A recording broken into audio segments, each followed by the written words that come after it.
I had to feed 22 horses every morning before I earned the right to have breakfast. Imagine an 8.5-year-old kid getting up in the dark in Canada and going outside and opening the barn door. And I remember there would be like 30 rats every time I opened the barn door.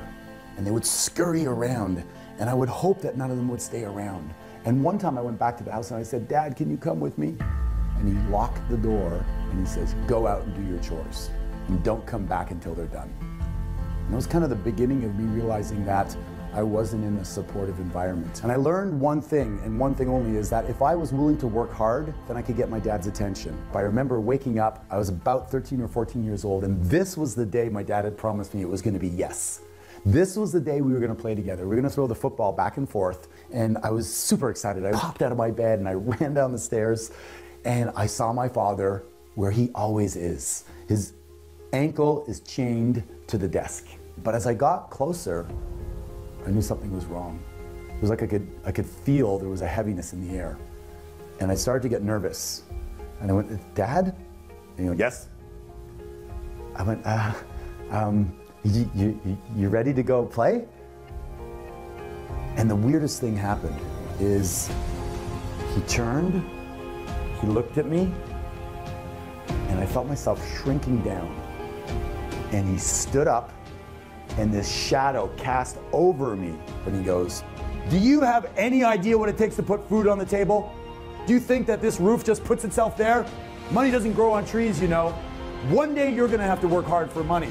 Now get out and play on your own before I put you to work."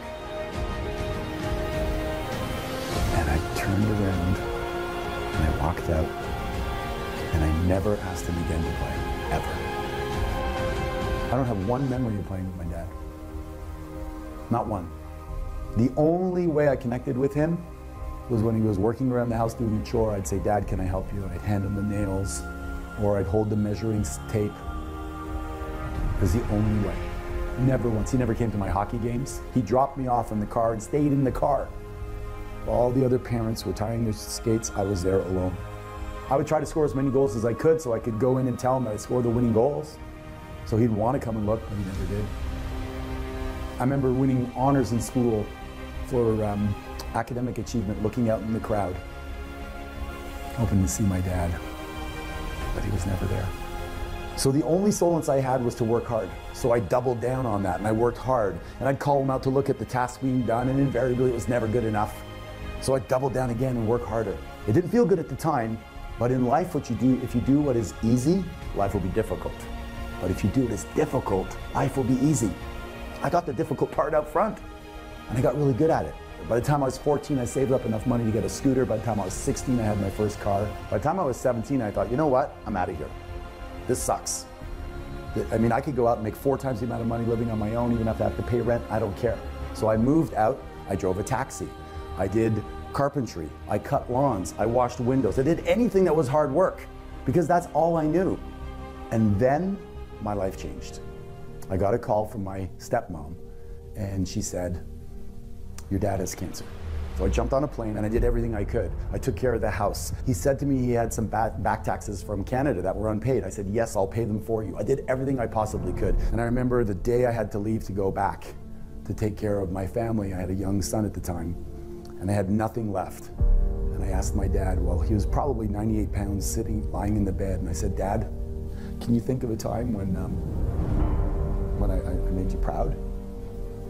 And I'm thinking to myself, my God, there's a whole bunch. I was almost a millionaire by that time.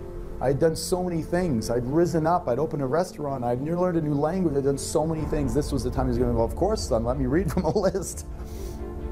But instead, he said, "Nothing that I can think of."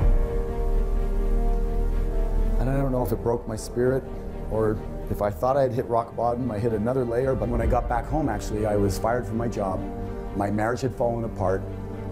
I had no money left that I'd paid to support him, so I got evicted from my apartment, and I moved back with my mom at the age of 30. So there I am, 30 years old, working 16 hours a day for 20 years, and I have absolutely nothing to show for it, except maybe a skill set on how to work hard. But I tell you what, when you're down there and you think there's nothing left, it's the foundation to grow from. I thought, what am I going to do now? And some little bird mentioned real estate, so I thought I'd get into real estate. I got into real estate, and that's when I met my first mentor that transformed my life. I was in my office one night really late, and I was having a conversation with my mentor, and he walks in and he leans against the door and he goes, "You're still here?" And I said, "Yeah." And he goes, "You really have a great work ethic." And I went, "You talking to me?" He goes, "Yeah, I'm talking to you." He goes, "You're awesome." I'm like, "Are you still talking to me?" It's like I never had anybody tell me that they believed in me. My father certainly was always, "You could do better, you could do better, you could do better." Yeah, it drove me, but it didn't make me feel confident. And I doubted it at first. And we started to talk, and he goes, "Oh, so you've labeled yourself stupid, as a loser, and a skinny little kid." He goes, "How do you feel about that?" And I said, "I still feel that way." He says, "You're 30 years old." I go, "Yeah, I know, but I still felt that way inside." He says, "Okay, we're gonna change that. Who's an idol that you have?" I said, "Well, one of my favorite is like Clint Eastwood. He's like rugged. I'm kind of rugged. I feel rugged." He goes, "Perfect. How does that feel when you say that?" I said, "That feels pretty good." He goes, "That's it. I want you to say that 1,000 times. 1,000 times every day, or more if you want. Loser out, ruggedly handsome in." So now what we're gonna do is we're gonna reprogram your brain. Your brain is like software. We're just gonna reprogram it. I said, "How do I do that?" He goes, "Just every time you have a chance, say, 'I'm ruggedly handsome, I'm ruggedly handsome.'" He said, "The words that follow I am follow you. You just didn't know it. You had shitty programming. But now we're gonna change that and change that forever." And I remember driving home, I was so excited. I was so excited because I could change my program. I didn't know it. I thought I was stuck that way my whole life. And all I had to do was have the energy to put it into changing the way I see myself. And it was, I just said it over. I remember screaming in the car, "I'm ruggedly handsome, ruggedly handsome, ruggedly handsome." I'd get up in the morning, I'd say it over and over and over again. I'd say it as much as I possibly could. And then spontaneously one morning, I was in the shower and I said, "I'm the greatest real estate agent in my area. I'm the greatest real estate agent in my area." And I went from one sale in my first year to in a few years, 100 sales. I broke every record there was. And then I bought the freaking company. Went from farm boy to financially free. I became resourceful. I became capable of doing things I didn't know I was going to do. The most powerful force in the human psyche is how we describe ourselves to ourselves. Who's giving you labels? You're too short, you're too tall, you're quiet, you're introverted. And you take on those labels and you wear them like they're your persona. And then you live into them, like a role that you were given in life. You can rewrite that. You can make it whatever you want. Insert it and then program it. I am.